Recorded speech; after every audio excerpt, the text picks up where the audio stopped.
Starting from the front to back on the passenger side of the vehicle, we'll start with the front wheel here.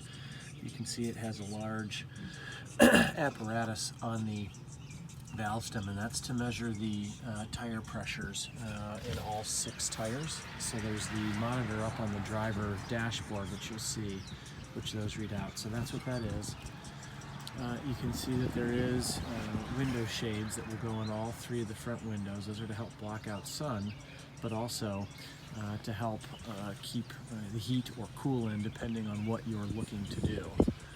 Should you need to push these mirrors in, if you're in a tight place or in a parking where someone might hit them, please feel free to do so. They just lock back in place. As you move further down, you'll see that this is the lane assist camera on the passenger side. So when you put the right turn signal on, this will automatically come on and will show you your blind spot on the passenger side of the vehicle. If you ever have a bad view or it looks obstructed, feel free to come out here and just check to make sure that the lens is clean. You can see that we have the one-touch awning that is out. Again, that's controlled from the inside on the touch screen. All you have to do is go in, press that, and it will extend with one touch to the extent it is supposed to come out. You have LED lights on the exterior of the vehicle here. And then you also have a strip of LED lights on the inside of the tunnel. I will show you how to use those. If you hit the exterior light button right inside the front door once, those will come on. If you hit it a second time, the strip will come on the tube. They will both be on. If you hit it a third time, those will go off. When you hit it a fourth time, the tube lights will go off. And as you can see, there's no rips or anything inside of the awning. You do have a grab handle here. This is used for getting in and out. It has a light in it, which is controlled right inside the front door. The key locks, which you can see on the outside here, that is the handle lock and that is the deadbolt. The 2 keys that control that are right here. The round black one controls the handle lock, and the square one controls the deadbolt. Simply turn them towards the wall and you'll see that it's locked. Turn them the other way.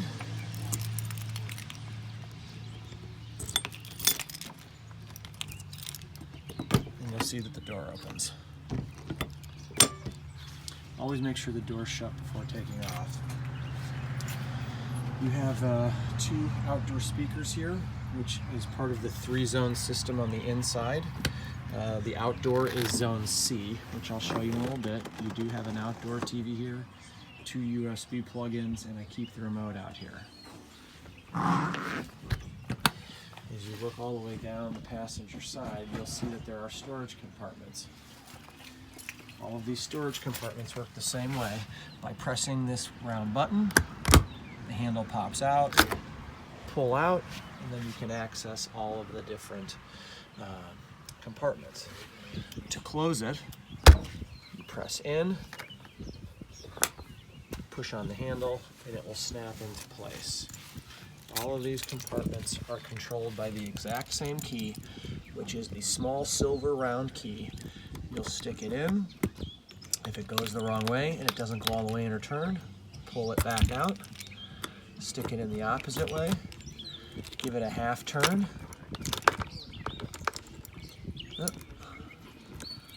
pull it out. This button will not depress anymore, so that means it's locked and you can't get into that compartment. Always lock all of the compartments before you drive anywhere, just in case one were to open by accident.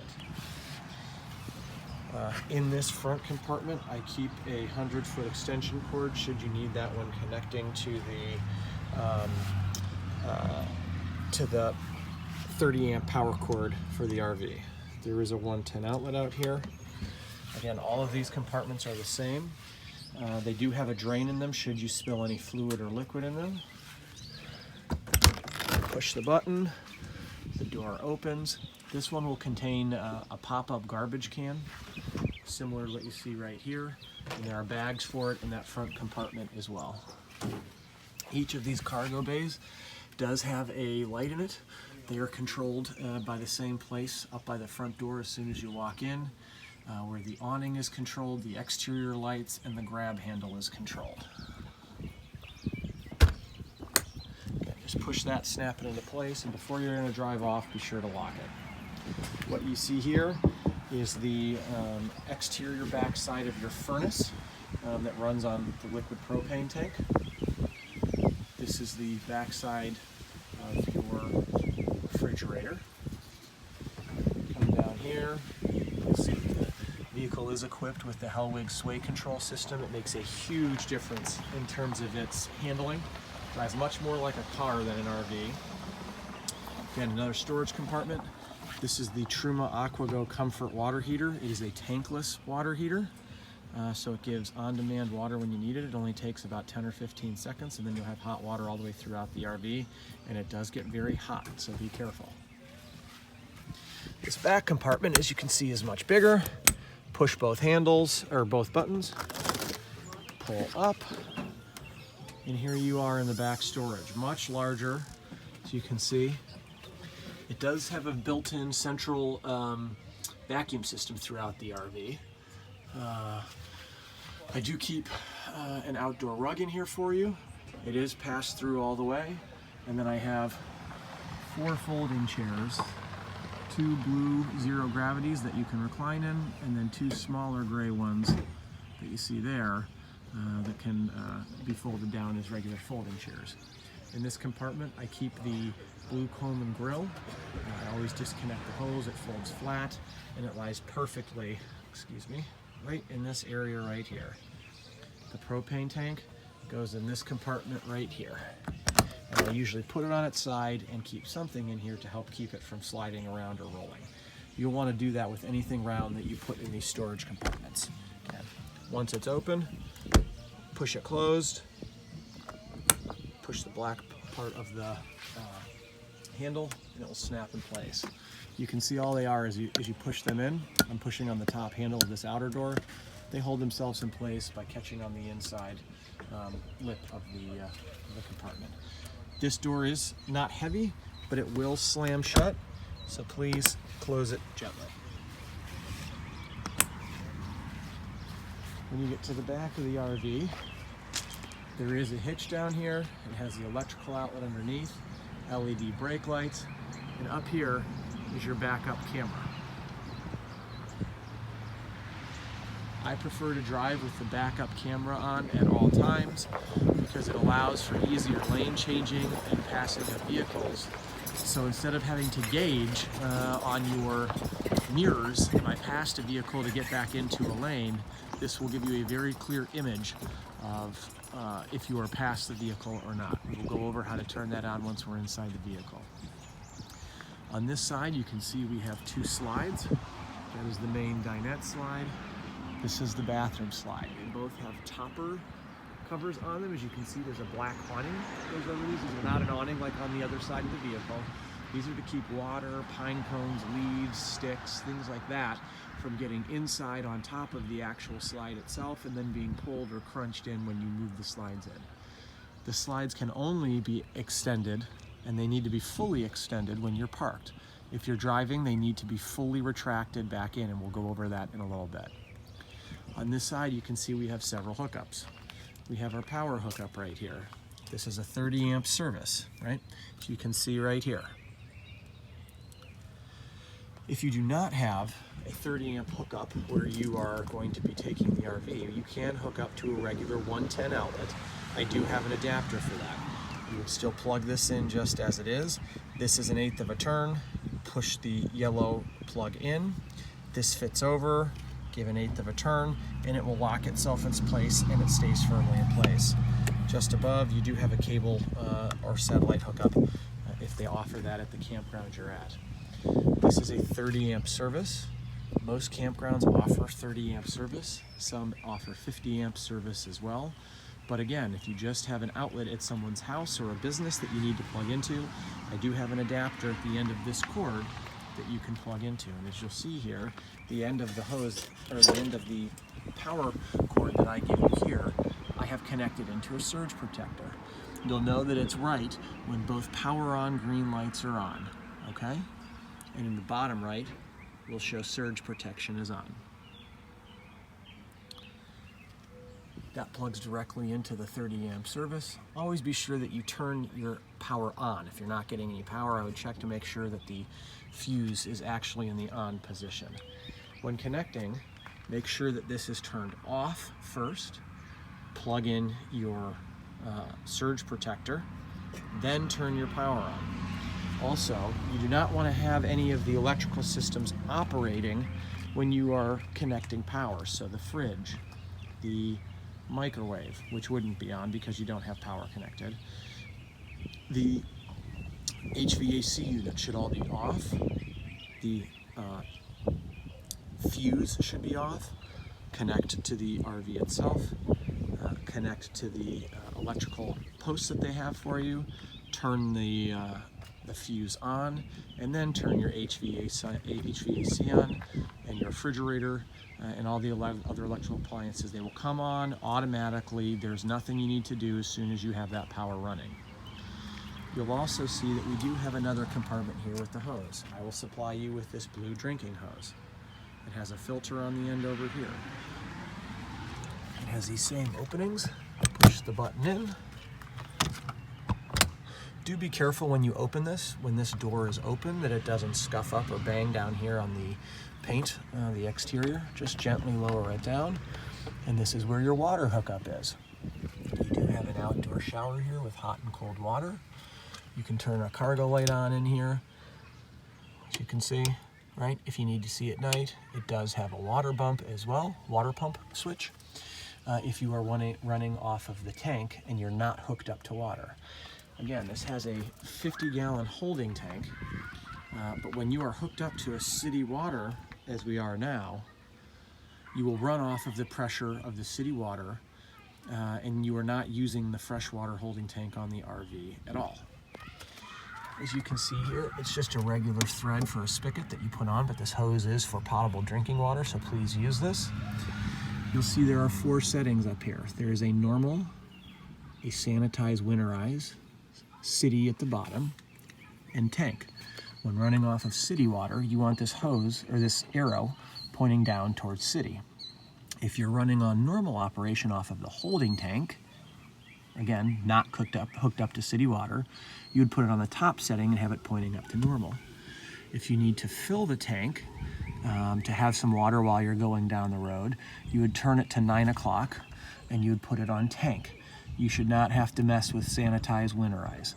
Do recall that if you do not have water and you're trying to run off the tank, make sure that it's not set on city. And vice versa, if you're trying to run off of city pressure, make sure that it's pointing to city and not up to normal. What you would do is you would just connect the hose right here to the fitting on the RV. You'll come over and you'll connect it to the water source that they'll have at your campsite. This is a filter. There is a second filter underneath the master bedroom bed as well. And then you would simply pull up on this lever. The water pressure will equalize throughout the hose and in the RV itself. And again, when you're running off of city water, you want to have it on the bottom setting that says city. When you're driving down the road, you would turn it up to normal in case someone needs to use the RV bathroom faucet, something like that, while you're going down the road. What you have under here, and before you leave each campground, you have a fitting right here. This is to hook this same hose up to into this area, and this will flush your black tank. Your black tank is the tank, the holding tank for the toilet. Then you have a gray holding tank, which is the tank that holds the water that has come through your faucets and drains down in your shower down into the holding tank, which is the gray tank. Black tank is for the toilets. That is contained right in here where it says sewer outlet connection. We'll go over that in just a second. What you'll do is you'll turn the water pressure off. After you've dumped the tank, which we'll go over in just a second, you'll take either this hose and connect it if they do not have one provided, but almost when you go to a dump station, which I'll show you up here, almost all of them will have a hose there for you. You will connect that hose right here, which is the black tank flush. You'll connect it on, this spins freely. You will open the black tank valve, because what that will do is spray a bunch of fresh water. It has a spinning head that spins in a spiral and will open and clean out all of the possible debris that's still sitting in the tank. And again, you do not turn the power, the water pressure on when that's connected until the black tank valve is open, which I'll show you right under here. The reason you have to do that is it will create pressure in there if you do not have the valve open, and can end up damaging or blowing out one of the watertight seals. So here, now we'll show you inside. What you're going to do is the same process. We're going to unlock and head right in, do a half turn, pull the key out. Do not try and do anything with the key in. We'll open this door, and here we are. Okay. There is a plate underneath, which you can see right here. That screws out, so you'll turn this, right? Unscrew this. Now you can see through. You will take the gray hose or the black hose out here. This is what you're going to use for dumping. You'll pull this hose out. You'll get a better view. And so then what you're going to do is you'll see that there is a cover on the outside here. Give me just 1 second. I'm going to undo it. Oh, hold on. I have to set the phone down for 1 second. There. I took the cover off, and now you can see that it's open. Okay, so what you're going to do is you're going to feed the end with the red connection through the bottom of the hole in the bottom. You're going to situate it onto the end, which is very hard to do with one hand, so hold on.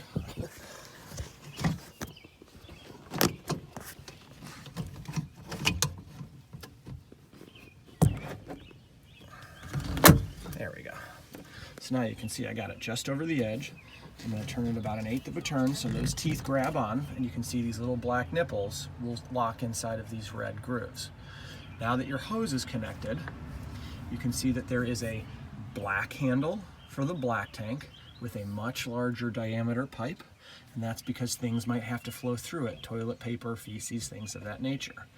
You can see on the other side there's a small gray handle with a much smaller diameter tube. That's just for the dirty water that has come from your sinks and your showers. I do have gloves in here that you can put on for this process. You will not need to mess with these. These are just low water point drains for when I winterize the unit. So you do not need to touch those, leave them in the place that they are. I do include an extra hose in here if you need an additional length. Typically, this hose extends out to 15 feet and is usually sufficient. So once you have this hose connected on the inside, you will take this end, and we're not at the dump station right now, but you put it in the hole, which it will fit directly into where the dump tank is.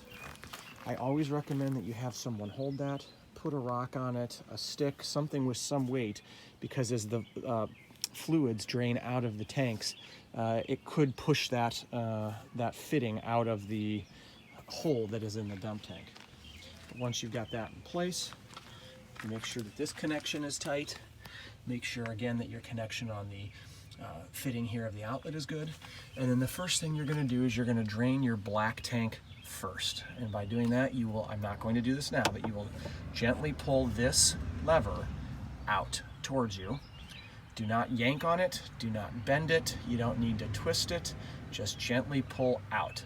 As you start to pull out slowly, you will hear the contents of the tank begin to trickle out. It's just gravity fed, and it can take a minute or two for it to come out. Once it's done draining, you will hear nothing coming out. Slowly push this lever back in place until it's fully depressed right here. Now, there's a little gap, but you'll know by it when it's all the way in, it won't go any further. Make sure that is fully shut. Next, we're going to do the gray tank. you will slowly pull this handle towards you. The reason we do the gray tank second is because it's really just dirty water that will help rinse everything through the hose back into the dump station. Again, if you're pretty close to full, that could take easily 2 minutes to empty. Once it's done trickling, again, it's just gravity fed, you'll tell when it's done. Slowly push this lever back in until it's fully into place up against the stop. Once you've done that, the tanks are emptied. You need to do this every time before you're going to leave a campsite. You cannot drive around with more than a quarter tank in any of the holding tanks, whether that's the freshwater, the gray, or the black. And the reason for that is because the weight will put tremendous pressure on the watertight seals of the tank. And if you're bouncing around the road, construction, hitting potholes, hitting uneven creases in the pavement or concrete, right, it bounces the tank with all that weight in it. So remember, before you leave, you need to dump your gray and your black tank. And even when you're going down the road, right, that you would fill right over here, your fresh water tank, you're not going to do that with more than a couple gallons of water, because you don't need more than a couple gallons of water to wash your hands or use the toilet a handful of times.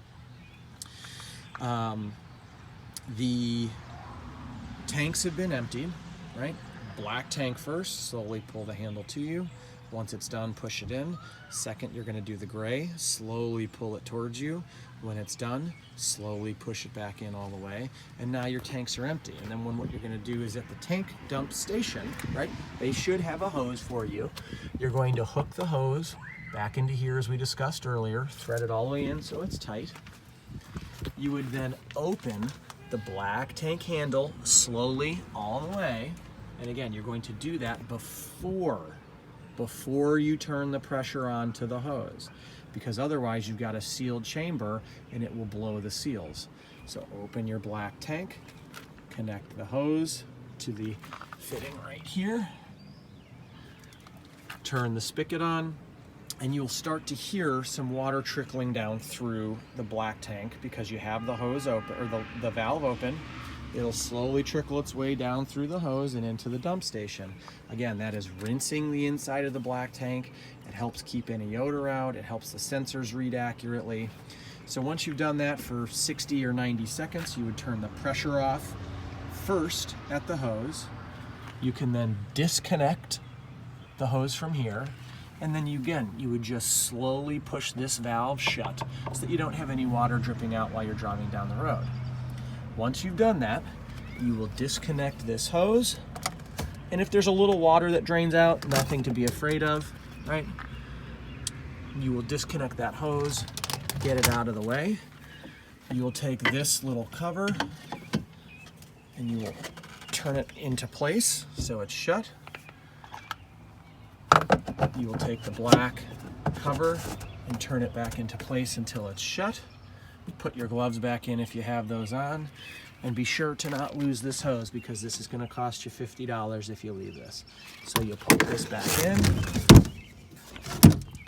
Right. I'm not going to finish all of it right now, but you put that back in and then you're ready to go.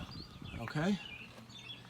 As we move down here, you'll see this is the gas fill. You only need to use regular gas, 87 octane or better. You do not need to use mid-grade or high-grade. You can use regular gas. The tank here that's labeled propane has a little quarter turn, right? It's shut now. Turn it up. The door opens. And this is where you can get your propane tank filled. You will not do this yourself. Almost all campgrounds offer this. If they don't, you'll want to Google somewhere on your return trip where they can refill the propane tank for you. Again, most campgrounds, most RV dealerships, and then of course any place that you can actually take a tank from a grill, etc., to be filled will be able to fill this.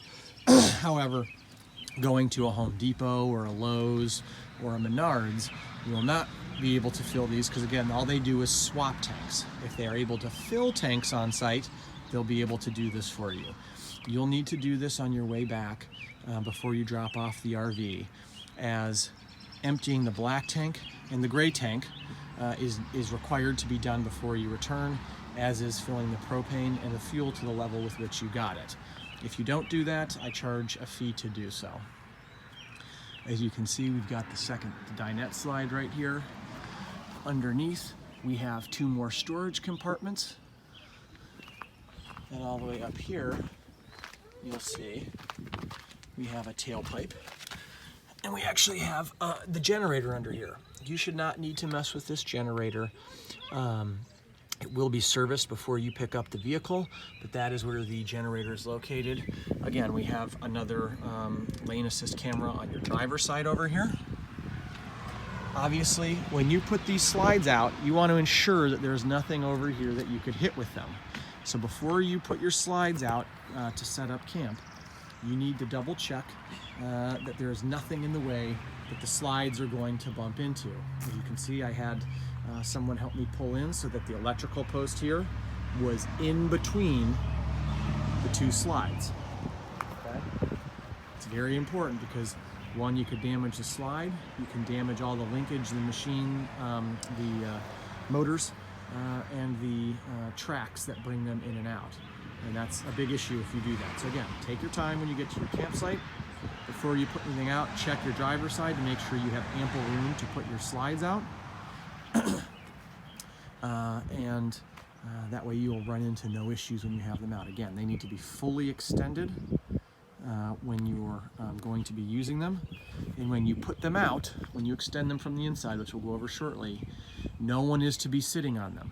No weight is to be on them. No kids lying on the bed or anyone lying on the bed when you extend it. The additional weight, they're not designed to have weight on them other than the weight of themselves to go out. So again, when you put them out, you put them fully out. When you're done for the camp trip, or whenever you're driving next and going to move the vehicle, you will put them fully back in, and we'll go over how to do that in just a minute. The one other thing you'll see under here are the leveling jacks, those 2 silver posts in the back, and then you can see there's 2 in the front. 4 legs that come down that will auto level the RV.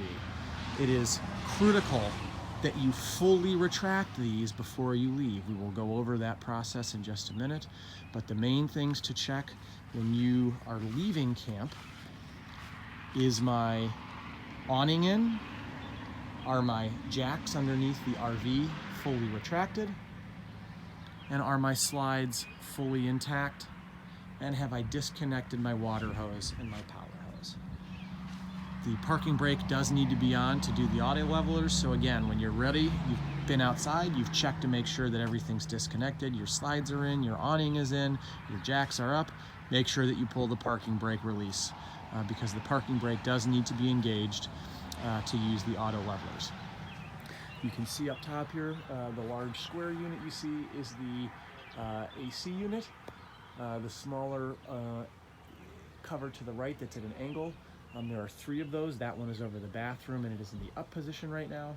And those can be up or down while driving. And those are for ventilation fans to exhaust out of the RV. You'll see in the front here, right?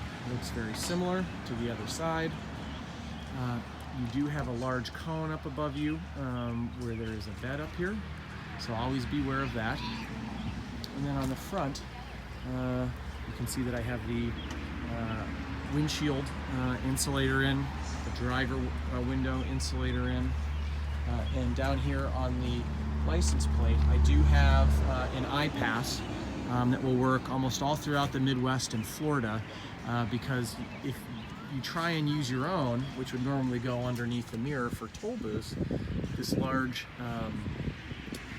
fiberglass cone will not allow it to be read and you'll end up blocking the lanes to do so. So at the end we will set it all up by looking at the account that I have for this. Again, it needs to be a license plate mounted unit. You're not allowed to take that off, and you do need to use that because yours will not work in the windshield. Again, just so you can see the slides fully extended, right, the toppers are out. Those happen automatically. There's nothing you need to do for that. Again, when you get up to camp, you'll level the unit, which we'll go over. You'll put both of the slides out, which we'll go over. You'll hook up to your power. You'll hook up to your hose for your water source. And you may actually have a on-site sewer outlet. And again, you can do that just the same way we talked about before, but you would just leave that hose set up through the bottom. You can close this door if you have it connected through the bottom. And they may have a little hole on the ground somewhere right over here for you to permanently leave this in while you're at your campground. The one thing you need to remember if you are going to do that is you do not leave the black or the gray valves open and just let it run through continuously as it goes into the tank. There's two reasons you do that. One, the smell that could come back up from the sewer hose, right, would run right up into your drains and into the into the toilet.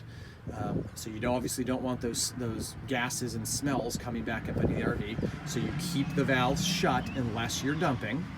And the other reason is you do need to maintain some liquid and fluid inside of the black tank, which is from the toilet, because solid matter that goes down in there, if it doesn't have liquid to fall down into, will just start to stack up and cause an issue of a hard mound forming inside of the tank. So you do not leave the black or the gray tank open if you have a sewer hookup directly at your site. You only open those valves as discussed when you're dumping, and then you close them again. I do keep the water hose and the electrical hose on this rear back side just underneath it. Depending on the site you're at, I'm on very hard packed gravel, but I do have 4 pieces of wood here to put underneath your leveling jack feet. Should it be a softer surface, if it's hot blacktop, if you're not on hard packed gravel, you will want to use these and put 4, each one under each one of the legs. It will help displace the weight better and you won't sink in. This is a slinky that's used for holding your hose, your sewer hose, in place and help keeping it at an angle always down.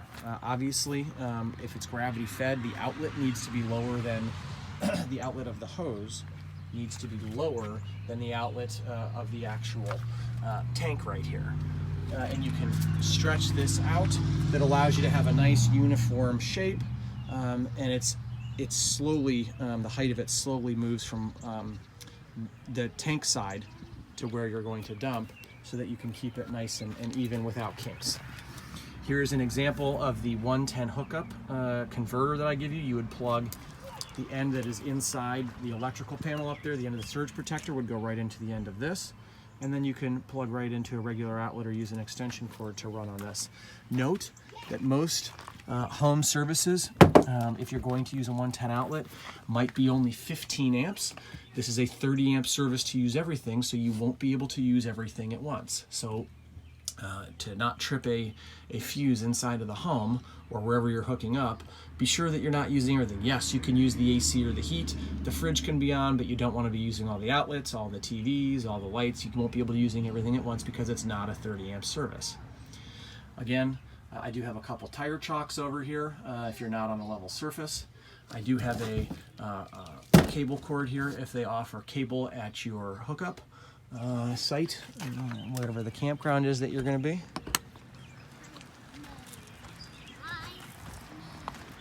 And again, the awning is a one-touch, but you're going to want to make sure that that is fully secured before you leave the campsite. You're also going to want to make sure that before you put it out, just like the slides, make sure there is ample room for you to put it out.